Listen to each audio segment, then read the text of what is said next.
On-page SEO tips, part number 2. Hi everyone, Coach Kherk is here again. On-page SEO tips for your business.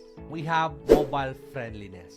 Your website must be a mobile friendly since more than half of a global web traffic comes from mobile devices. It also improves your sales and conversions because there is an ease of accessibility surrounding this website design. Okay? Mobile friendly allows users to interact and engage with your brand across devices without annoyance. Next, we have content audit. When you audit your content, you should look at both quantitative and qualitative aspects. It helps you determine which content assets must be retained, repurposed, and deleted from the website. Write long-form content. Long-form content can target keywords across an entire topic and expanding your rankings, potential, and audience. Did you know that long-form content attracts links and becomes reference material?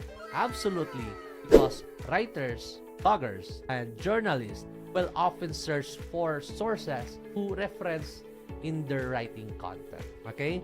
You also need to keep your content well organized. Allows both Google and people better find, engage, and convert that content. It helps convert prospects into customers to ensure your content is well organized regarding how it's laid out. Well, that's all we have for today.